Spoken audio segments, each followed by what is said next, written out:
Kata Injil atau kabar baik dipergunakan oleh Yesus Sang Mesias dalam kurung apa nih? Al-Masih, Isa Al-Masih. Nah. Kalau Nabi Isa itu meninggalnya bagaimana sih? Nabi Isa Al-Masih di dalam Islam itu... Nabi Isa itu Nabi Isa Al-Masih ya? Iya, Al-Masih itu Kristus. Oh, Al-Masih itu Kristus? Baru tahu? Oh, Tritunggal. Kan firman tidak bisa mati, betul nggak? Yang mati apanya? Yang mati kemanusiaannya, makanya disebutkan dia yang mati dalam kemanusiaan. Kan sepenuhnya manusia, sepenuhnya Tuhan. Betul. Berarti pada saat dia jadi manusia, dia juga saat itu juga sama dengan Tuhan kan? Betul. Tuhan dibangkitkan gitu. Keilahiannya Ini cuma klarifikasi doang. Assalamualaikum warahmatullahi wabarakatuh. Berjumpa lagi dengan Jadid AMC ya, channel yang mengedukasi dan menghibur. Akhirnya video yang ditunggu-tunggu oleh khalayak ramai, yaitu saat Kodondi menjelaskan siapa itu Yesus dan siapa Nabi Isa alaihissalam kepada Dr. Richard, ditayangkan juga di channel Dr. Richard. Tentu saja antusias dari para penonton ini sudah sangat tinggi dan luar biasa. Dan dari diskusi ini kita belajar banyak hal, di mana nampak sekali ya perbedaan kelas dari seorang Kodondi dengan Edwin, perwakilan dari pihak Kristen sekaligus mewakili Elia. Dan saya berani jamin ini, saya berani jamin sebentar lagi teman-teman Kristen pasti akan teriak-teriak dengan mengatakan tidak adil, tidak adil. Kenapa yang mewakili Kristen adalah si Edwin? Kita tahu Edwin ini adalah salah satu Polycarpus yang sering muncul di TikTok juga dengan menggunakan nama Metatron. Bagi teman-teman yang sering nonton debat, pasti sudah sangat familiar dengan nama Metatron, ya, di mana saya cukup terkejut ya. Ternyata Edwin atau Metatron di dunia asli tidak segarang saat di TikTok. Saat di TikTok dengan luar biasanya dia menggunakan kalimat-kalimat sarkas kepada Islam, kepada Nabi Muhammad SAW. Tetapi saat bertemu dengan Kodondi, seperti ayam sayur, seperti sayur yang terkena air, teman-teman. Lembek dia, kawan-kawan, lembek ya, nggak bisa ngapa-ngapain. Dan teman-teman bisa lihat dari gestur badannya, ya, dari cara intonasi dia ngomong, nampak sekali ketakutan, tidak pede, ya, dan benar-benar mati. Ya, mati kata-kata ini, nggak bisa ngapa-ngapain dia bertemu dengan Kodondi. Beda dengan Kodondi yang sangat santai. Bahkan Kodondi itu kakinya naik ke atas dia ya, macam di rumah sendiri. Udah sangat nyaman dia di tempat Dr. Richard, udah seperti rumah sendiri. Beda dengan Edwin yang hanya tertunduk, ya, tertunduk, bahkan mukanya tuh muka sedih. Jadi saya harap teman-teman perhatikan baik-baik video ini. Dan bagi teman-teman yang belajar mimik wajah, gestur badan, ya kalian bisa lihat sendiri. Bahkan dari cara menjawab dari si Edwin ini tanpa keraguan-raguan, ya, tanpa keraguan-raguan dari diri Edwin. Bahkan setelah Kodondi membawa data, dia terkejut, kawan-kawan. Dia terkejut karena dia tidak pernah menemukan ataupun melihat ada orang yang membawa data selengkap itu. Tentu saja Edwin yang tanpa persiapan terpaksa harus menanggung malu ya, harus terdiam, tidak bisa ngapa-ngapain. Ini sekaligus membuat para Polycarpus dan laskar Polycarpus ini harus gigit jari, harus menanggung malu melihat jagoan mereka, perwakilan mereka dibuat seperti ini oleh Kodondi. Menyedihkan sekali ya. Oke lah, tanpa lama-lama kita saksikan aja videonya. Teman-teman pasti udah nggak sabar, dan tolong dibantu subscribe ya, dan juga share supaya ya minimal kita keciprat sedikit lah, ya, keciprat sedikit dari tayangan ini. Hari ini sumpah. Kenapa? Jadi kemarin ada videoku viral dan hari ini aku pengen bahas ya tentang apakah Yesus Kristus dan Nabi Isa itu adalah pribadi yang sama. Dan paling banyak di-stitch orang dan paling banyak diinginkan orang pembicaranya adalah Kodonditan dan Elia sebetulnya. Bareng. Ya. Harusnya Elia kemarin. Selamat harusnya. pagi Kodonditan. Luar biasa ketemu hari ini. Wah, selamat pagi. Sehat-sehat ya semua ya. Sebenarnya saya pengennya dengan Elia. Tapi Elia berkeberatan untuk hadir, berhalangan untuk hadir, keberatan juga untuk hadir. Sangat disayangkan sekali bagi saya. Kirain Elia cukur rambut nggak? Jadi gede. Jadi agak gedean ya. Jadi gede. Tapi kita akan ngobrolin ini. Dan ini suatu perjumpaan yang luar biasa. Nanti saya akan disclaimer. Ya, jadi saya disclaimer dulu sebelumnya ya. Jadi kita akan ngobrol hanya seputar ini saja. Karena ini paling banyak didiskusikan oleh orang. Apakah Nabi Isa dan Yesus Kristus itu adalah orang yang sama. Jujur ya, selama saya dari lahir Katolik sampai detik sekarang, dan saya ada keinginan, kemarin sudah ada saya pembicaraan ya, saya pikir itu orang yang sama, pribadi yang sama. Saya pikir. Ya. Sampai Elia duduk di depan saya, baru saya, wah, ternyata berbeda ya. Saya pun baru tahu bahwa dari Nasrani itu menganggapnya berbeda. Dan setelah saya googling, ternyata benar ada pendapat teologi yang berbeda. Jadi terpecah menjadi dua, kayak gitu ya. Dan hari ini saya tertarik sekali untuk kita berdiskusi lebih lanjut sini. Tapi kita disclaimer dulu bahwa kita tidak membawa kebencian, tidak menambah keserakahan, tidak membawa ketamakan, kesombongan, dan rasa paling benar. Karena menurut saya kalau kita beragama, keserakahan, paling benar, merasa bawa kebencian, itu menurut saya Anda beragama dengan cara yang salah. Tentu waktu kita beragama, kita pasti akan merasakan kedamaian dari dalam hati. Ketika kita belajar agama, terus kita belajar untuk membenci orang lain, apalagi ingin, mohon maaf, ingin membunuh atau ingin menghakimi orang lain, maka menurut saya agama yang kita pelajari, agamanya benar, cara belajarnya salah menurut saya. Dan yang kedua, saya pikir kita sama-sama orang berpendidikan, jadi saya mengajak teman-teman sekalian juga untuk berargumentasi boleh, berdebat boleh, ya kasih argumen itu kan kita dengar demokrasi, tapi tidak membawa fisik, cewek, cowok mau ngatain apapun, sipit kayak gitu punya atau apa kayak gitu punya, karena saya juga sipit, jadi gue juga sipit. Iya. Lu Chinese bukan sih? Chinese? Enggak. Bukan. Lu kan Sally. Iya. Gua setan. Jadi kita disclaimer dulu ya. Kita sepakat ya sama-sama ya. Setan apaan? Setan apa? Nggak tahu. Se itu marga. Tan itu nama marganya. Oke. Jadi gua kalau di Indonesia jadi setan. Jadi gua Dondi setan gitu. Tapi sebelum kita mulai nih ya, kita mulai masuk ya. Kemarin hangat sekali tentang Elia. Banyak banget yang potong, banyak banget yang stitch. Mungkin saya mulai dari Kodondi dulu deh. Boleh. Ada nggak yang pengen ditanggapin tentang Elia atau statement Elia yang sudah datang ke sini? Gini, kalau nanya tanggapan tentang Elia atau tentang statementnya Elia?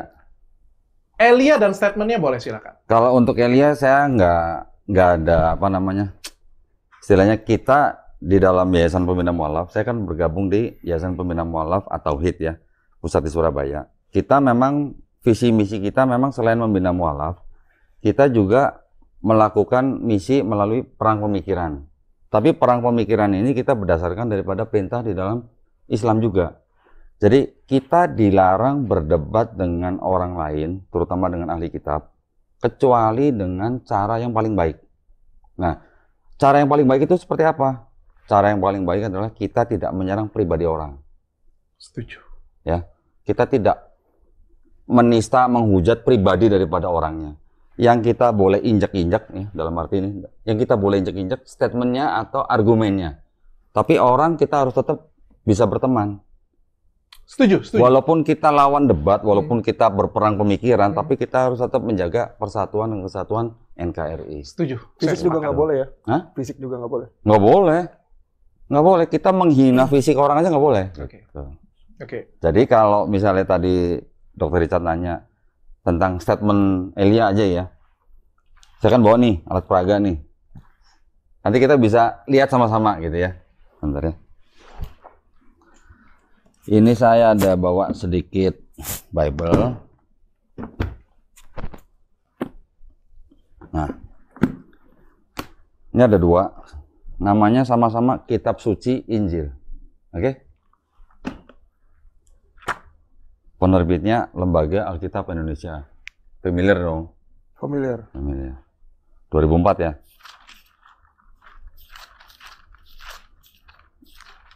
Nah, ini ada sebuah kalimat begini. Pengantar kitab Injil Matius, mungkin kalau ada yang bisa zoom ya, atau mungkin Dr. Richard bisa baca. Oke. Apa nih? Saya baca ini ya. Kata Injil atau kabar baik dipergunakan oleh Yesus Sang Mesias dalam kurung apa nih? Isa Al-Masih. Nah. Oke. Berarti kalau Elia bilang Yesus Kristus dan Isa Al-Masih itu berbeda, terus yang dimaksud dengan Isa Al-Masih ini siapa gitu? Oke. Ya. Satu. Ini ada satu lagi. Kitab Suci Injil juga, yang nerbitin juga LAI. Ya. 2011. Matius nih ya. Ini langsung nih masuk ke gospel nih. Silsilah Isa Al-Masih. Isa Al-Masih. Jadi kalau yang dimaksud Elia kemarin, Yesus Kristus dan Isa Al-Masih itu orang yang berbeda. Menurut saya, Elia itu memandangnya hanya dari sisi kisahnya aja yang berbeda.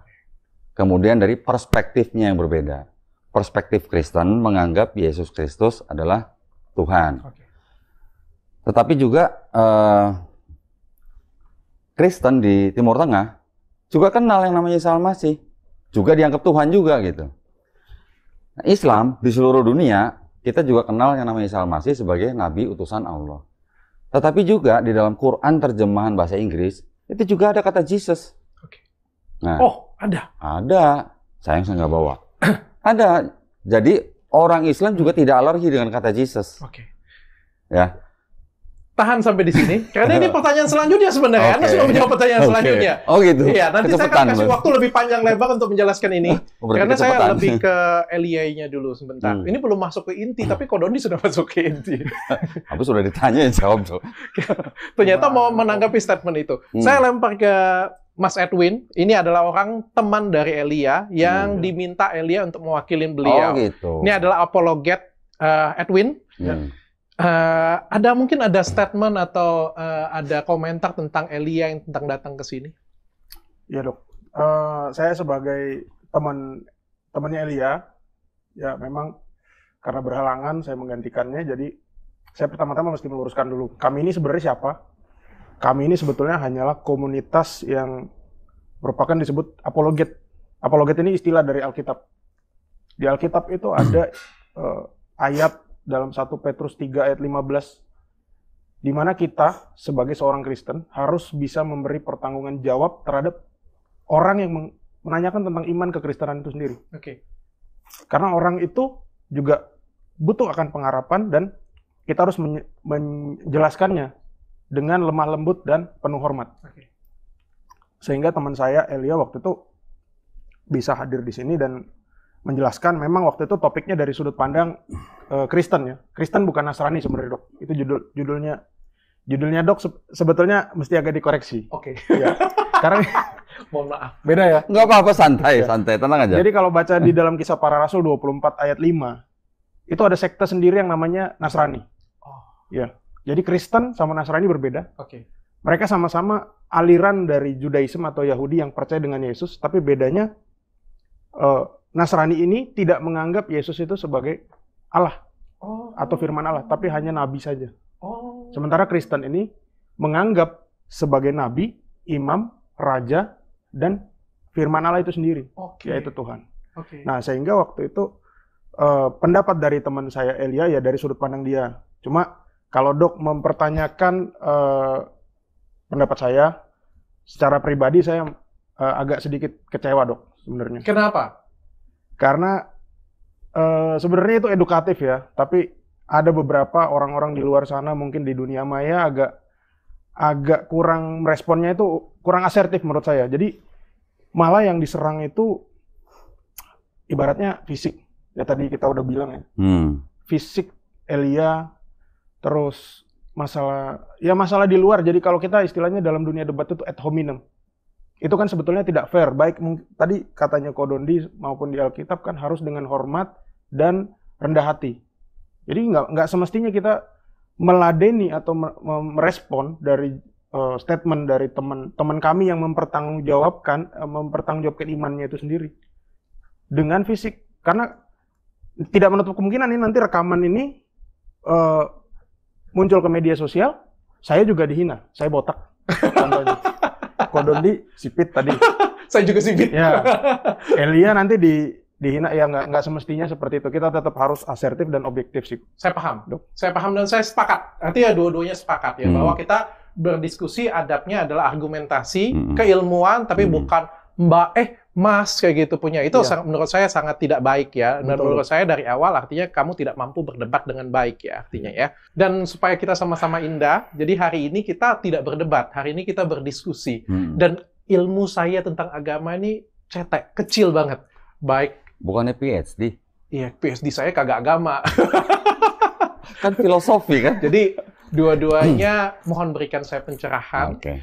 Ke saya saja, tidak perlu berkomunikasi satu sama lain, apalagi saling melempar satu Tapi sama nggak lain. apa-apa loh, harusnya kita diskusi nggak Oh apa-apa. iya ya, yang penting sehat ya. Tenang aja, yang penting, Yang penting sehat ya. Yang Oke. penting sehat. Dan kita tidak akan melebar kemana-mana. Siapa tahu gini, siapa tahu nanti Edwin nanya ke saya punya perspektif bagaimana bisa menjadi edukasi. Oke. Siapa tahu saya nanya Edwin juga bisa jadi edukasi. Oke. Siapa tahu saya nanya kalian berdua juga bisa jadi edukasi kan gitu. Mudah-mudahan saya bisa menjadi moderator yang baik. Mudah-mudahan. Ya.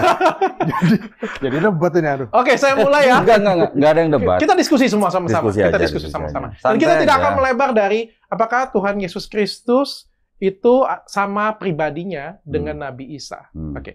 Yang pertama mungkin saya akan kasih kesempatan untuk Kodondi. Kodondi, apakah Yesus dan Nabi Isa ini adalah pribadi yang sama dan apa buktinya? Oke. Menurut saya gini. Kalau dibilang pribadi yang sama, kita bisa melihat beberapa ciri-ciri atau karakteristik daripada dua nama itu. Oke.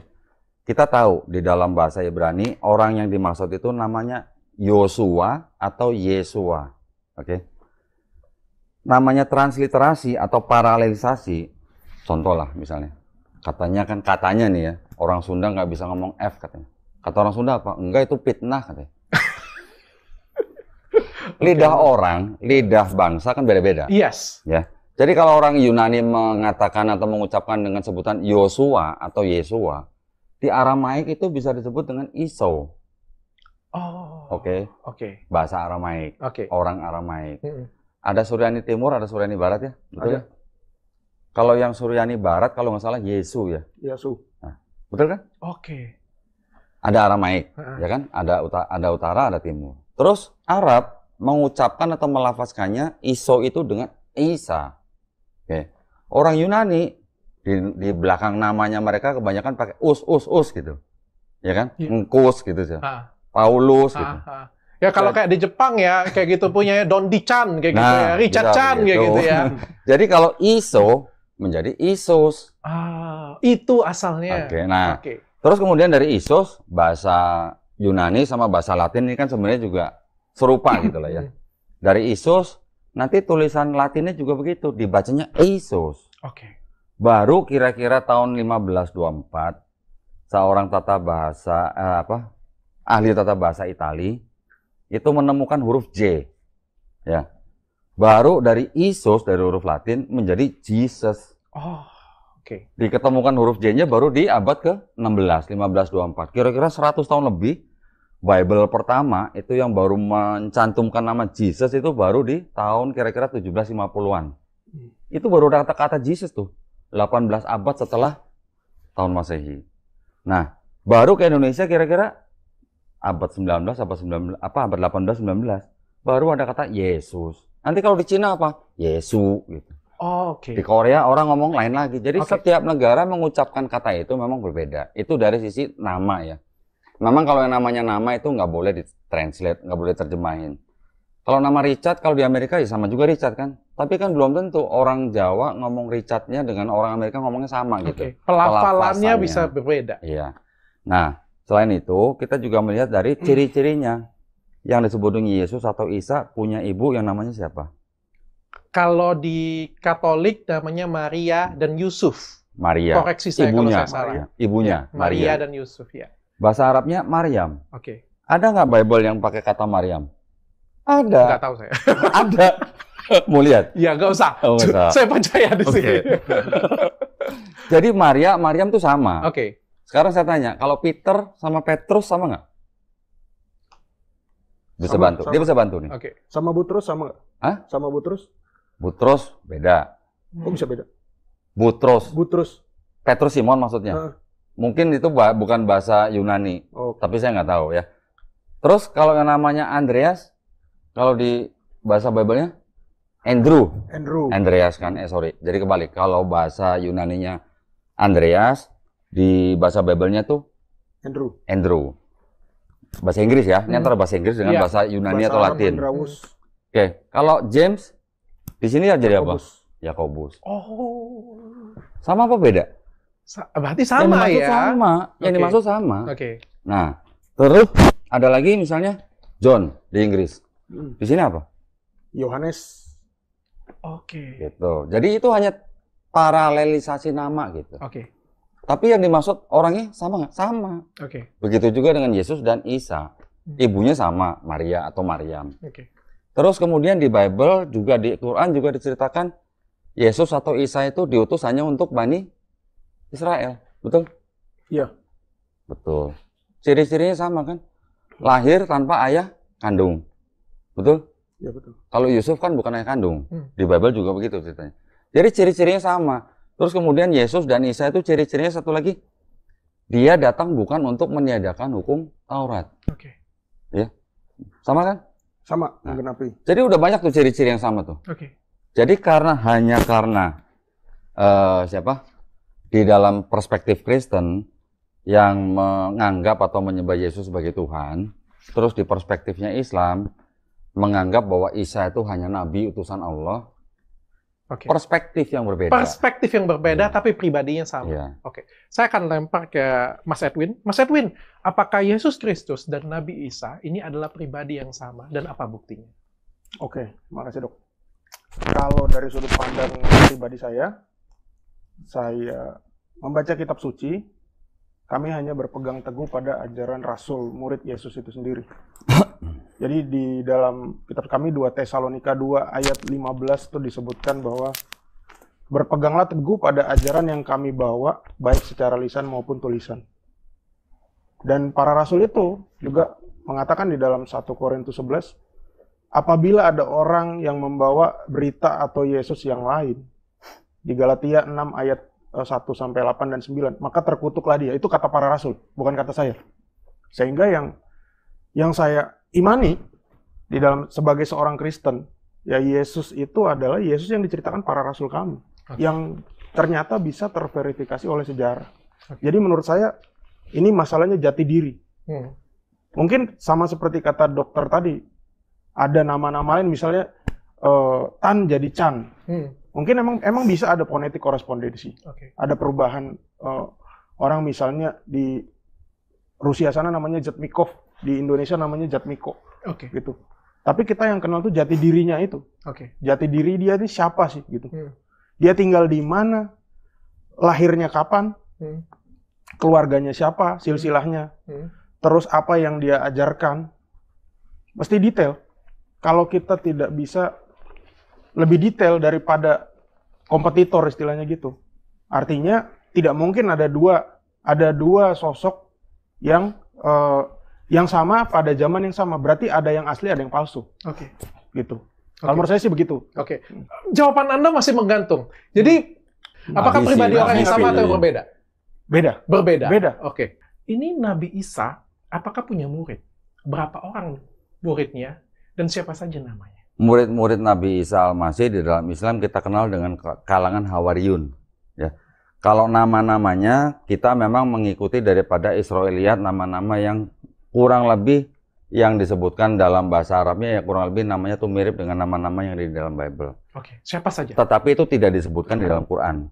Ya, itu mungkin adanya di dalam bisa Sirah Nabawiyah gitu. Oh, enggak. Dalam Al-Quran tidak ditulis? Tidak disebutkan. Tidak ditulis secara spesifik siapa saja murid Yesus? Tidak. Murid Yesus ini. Murid Nabi Isa. Tidak. Di dalam Quran tidak jumlahnya disebutkan. juga tidak ditulis? Jumlahnya, kalau nggak salah saya pernah membaca juga 12, tapi juga tidak disebutkan dalam Quran. Tidak disebutkan? Tidak. Jadi bacanya dan taunya bahwa itu namanya secara Inggris sama, taunya dari mana? Jadi gini, di dalam Islam, atau di dalam Kristen dulu. Di dalam Kristen. Jangan secara Islam saja, Ko Dondi. Enggak, saya membandingkan supaya Dr. Richard paham sedikit. Ko Dondi. Ya. Karena kan pertanyaan saya Nabi Isa. Yang mungkin bisa jadi sama. Ini Bible Nabi Isa nih. Ini ada Bible Nabi Isa. Maksudnya secara Al-Qur'annya. Maksudnya gini, di dalam Bible, ini kan semuanya ngumpul di sini. Tidak ada dokumen-dokumen lain yang selain ini mengenai daripada pribadi Yesus atau Isa Al-Masih. Tapi kalau di dalam Quran ini kan tidak semuanya menceritakan hal-hal yang detail. Ya. Karena Quran buat kami adalah firman Allah, isinya adalah perintah dan tuntunan. Kalau mengenai kisah daripada nabi-nabi, itu ada lebih detail lagi di Sirah Nabawiyah. Oh, ada ya? Ada. Nanti kalau untuk sabda nabi, ada di hadis. Buku apa tadi namanya? Sirah Nabawiyah. Sirah Nabawiyah itu, tapi dituliskan ada berapa jumlah murid Yesus? Setahu Nanti saya kita pindah ya, bukan ke 12. Al-Quran ya ke sana. Ya, Sirah Nabawiyah ada berapa murid 12 Nabi murid. Isa? Oh. Ada 12 murid. 12. Siapa saja namanya? Namanya kurang lebih yang mirip-mirip dengan yang di Bible, cuman namanya dalam bahasa istilah Arab gitulah. Oke. Ya. Artinya ada 12. Boleh disebut namanya? Kalau dalam bahasa Arabnya sendiri malah saya nggak begitu familiar. Oke. Ya, jadi kurang lebih kalau di dalam Bible kan ada si Petrus atau Simon, Yohanes, Paulus ada di Ibnu Katsir. Paulus. murid Yesus atau apa nih? Murid Yesus. Murid Ibnu Katsir. Nabi Isa. Isa. Pertanyaan saya adalah Enggak, murid Nabi Paulus Isa. murid Yesus Isa. ketemu gitu. Ibnu Katsir. Betul. Tafsir. Ibnu Katsir. Ibnu Katsir tafsir kan? Penjelasan sirah. Iya, tafsir atau Sirah. sejarah? Sirah. Sejarah. Sejarah. Mau tunjukin? Oke. Boleh. Nah, Oke. Fokus sampai ke saya Oke. saja. Jadi nama-namanya kurang lebih sama, Heeh. tetapi mungkin tidak mirip sama seperti apa penyebutannya tidak persis sama. Gitu. Oke. Oke. Gitu. Namun Kodondi ada ditulis namanya, tapi Hmm. Kodondi tidak begitu hafal dan mengingat. Dalam bahasa Arabnya. Dalam gitu. bahasa Ya, Arabnya, ya. oke. Saya akan pindah ke Mas Edwin. Mas Edwin, ada berapa sih murid Yesus Kristus di dalam Alkitab? Di dalam Alkitab seperti saya bilang tadi Dok, ada 12. Dari 12 itu satu yang wafat meninggal, Yudas digantikan sama Matias. Kemudian ada rasul yang saya sebut tadi, titik temu antara kedua kepercayaan ini, Paulus atau Bulus, dan ditambah 70 tadi. Jadi total ada 83. Kalau circle utama ada 12. Circle utama ada 12. Ada 12. Siapa saja 12 itu? Ada Matius, Petrus, Andreas, Bartolomeus, Yakobus, Tadeus, siapa lagi tadi yang belum? Banyak sekali. Ada siapa lagi ya? Barnabas. Barnabas nggak ada. Pelan-pelan, Barnabas masuk tarik napas. 70. Karena saya cuma ingat yang terakhir, Yudas Iskariot. Andreas, Yudas Iskariot ganti Matias, Oke. Thomas, terus Thomas orang Filipus ya. Iya, Oke. terus ada siapa lagi ya? Tadi saya sudah nyebutin, Saya itu sering lupa loh. Tapi saya ngingatnya pakai lagu. Filipus sudah tadi. Nama baptisnya Bang Andre ya? Oke. Apakah nama tersebut ada di dalam? Saya lanjut dikit Dok. Oke, silakan. Karena kami adalah, saya ulangin lagi ya Dok. Kami, saya dari gereja timur. Di gereja Ortodoks Ethiopia, itu sebutan para rasul, itu ada kesamaan lagi. Rasul itu disebut sebagai Hawariun atau Hawaria. Itulah bahasa Ethiopia. Jadi ada kesamaan tadi Kodondi bilang sebutannya Hawariun. Nah, apakah itu bahasa yang sama atau gimana gitu? Mungkin nanti saya tanya ke Kodondi habis acara aja. Oke. Kodondi, apakah tadi nama murid-murid tadi itu ada ditulis di dalam buku apa tadi ya? Di luar Sirah Nabawiyah. Iya. Setahu saya nama persisnya saya kurang apal persis ya. Tetapi nama-nama itu biasanya tertulis dengan istilah-istilah bahasa Arab yang kurang lebih pengucapannya mirip-mirip dengan bahasa yang tadi. Pelafalannya Iya. kurang lebih sama. Iya. Oke. Mirip Alkitab. Kodondi, kita lebih spesifik lagi ya. Hmm. Nabi Isa itu menurut Al-Quran lahirnya di mana sih? Lahirnya kalau di Quran dijelaskan bahwa di bawah pohon korma. Oke. Itu jawabannya. Cukup sampai di situ. Cukup. Lokasinya tidak disebutkan, hanya ada keterangan ciri-ciri dia dilahirkan di tanah yang rendah di sebelah timur Yerusalem. Oke. Nah, kalau yang disebut dengan kota pohon korma atau yang banyak pohon kormanya di sebelah timurnya Yerusalem itu adalah Yeriko, kota Yeriko. Saya nggak klaim bahwa Nabi Isa Al-Masih lahir di Yeriko, enggak. Karena tidak disebut di Quran, Yeriko tidak disebut. Di bawah pohon kurma. Pokoknya di daerah tanah rendah yang banyak pohon kormanya. Oke. Di sebelah timur Yerusalem. Oke. Mas Edwin, Tuhan Yesus itu lahir di mana sih menurut Alkitab? Menurut Alkitab di Bethlehem, kota Daud, Raja Daud. Bahkan di Perjanjian Lama tidak pernah ada penjelasan tentang Raja Daud itu lahir di mana. Hanya ayahnya Isai. Tapi kitab suci kami bisa mereveal itu secara sempurna tentang kelahirannya di Bethlehem. Bahkan itu dikopi sama, itu mengambil atau menukil dari tulisan Nabi Mika 5 ayat 1 dan 2 di Bethlehem. Dan lokasi persisnya itu ada di Mika 4 ayat 8 juga. Yaitu kandang domba yang disebut Migdal Eder. Oke. Gitu. Ya. Nah, tadi saya sedikit luruskan. Ibunya Yesus itu bernama Maria. Maria, kita mengetahui namanya Maria. Baik di Katolik, Ortodok maupun semua Kristen Maria. Namun di saudara-saudara Muslim namanya Maryam. Tapi kalau sedikit saya juga berpikir, saya sedang mencari jawaban. Karena kalau tadi yang dibilang sama Ko Dondi bahwa namanya Maryam, sementara bagaimana ada dua orang Arab yang satu bernama Maria dan Maryam. Mungkin kita bisa tahu tokoh yang namanya Maria Al-Qibti dan Maryam ibunya Isa. Bagaimana mungkin di dalam satu wilayah itu ada dua jenis nama? Berarti mana yang benar? Oke. Kan gitu. Oke, berarti dari kesamaan nama pun juga bisa berbeda ya? Iya. Silakan. Biar sama-sama konsentrasi. Nanti aja masalah buku Ko Dondi. Kita tidak usah bedah bukunya. Saya percaya apa yang disampaikan sama-sama karena dua-duanya pasti adalah orang yang sudah khatam banget dengan ilmunya masing-masing. Ya saya percaya keduanya kayak gitu ya. Yang saya tangkap dari dulu ya, mohon maaf ya, saya jarang banget baca Alkitab sebenarnya ya, jarang banget baca Alkitab sampai saya sekolah itu dari kecil saya Katolik ya. Yang saya tahu adalah Tuhan Yesus itu lahirnya di kandang domba di Palungan setahu saya. Ya, setahu saya. Jadi kan ini ada perbedaan.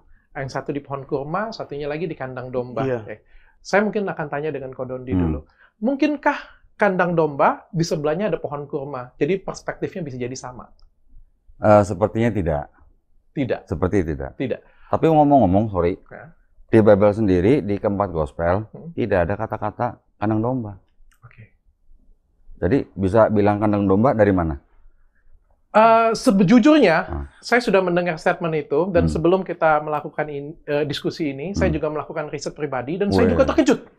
Riset tuh. Karena gini ya, saya itu dari kecil menganggap Tuhan Yesus itu lahir di kandang domba, di Palungan. Tapi ternyata begitu saya cari, memang tidak ada spesifik kata itu. Perbaiki kata-kata saya kalau saya salah ya. Tapi ada yang dinamakan dengan tafsir Alkitab, ada yang disebutkan namanya tafsir Al-Quran. Ya. Kita nggak boleh dong mengatakan bahwa tafsir tersebut salah karena itu adalah pendapat pribadi dari agama Muslim. Ini juga kita tidak boleh mengatakan tafsir dari Alkitab juga salah karena itu adalah tafsir dari sisi Kristenan kayak gitu punya. Jadi kan kita nggak boleh, wah itu nggak boleh. Menurut saya itu debat yang konyol sih. Ya namanya kepercayaan masing-masing kayak gitu punya, nggak perlu kita debatkan. Menurut saya sih sampai di situ. Dan artinya yang saya tangkap selama ini Tuhan Yesus lahir di Palungan dan kandang domba itu adalah tafsir. Benar? Bukan tafsir. Memang karena saya bilang tadi 2 Tesalonika 2 ayat 15 ada ajaran rasul yang memang itu tradisi. Karena kitab suci kita itu lahir dari tradisi, Dok. Bayangin. Kristen ada semenjak Yesus naik ke surga dan mencurahkan Roh Kudus. Itulah gereja mula-mula berdiri. Apakah sudah ada perjanjian baru? Tentu belum ada. Justru kitab kita yang Injil yang dibawa sama Ko Dondi ini adalah hasil tradisi. Sehingga kita harus memandangnya juga tentang Yesus itu adalah tradisi mula-mula, tradisi yang notabene mereka orang Yahudi. Sama seperti kita memandang kayak Yeriko tadi. Ko Dondi bilang Yeriko. Yeriko itu ada sekitar, itu agak jauh dari Yerusalem. Kalau kita lihat peta, sekarang kita bisa lihat Google Maps, Yerusalem itu dataran tinggi.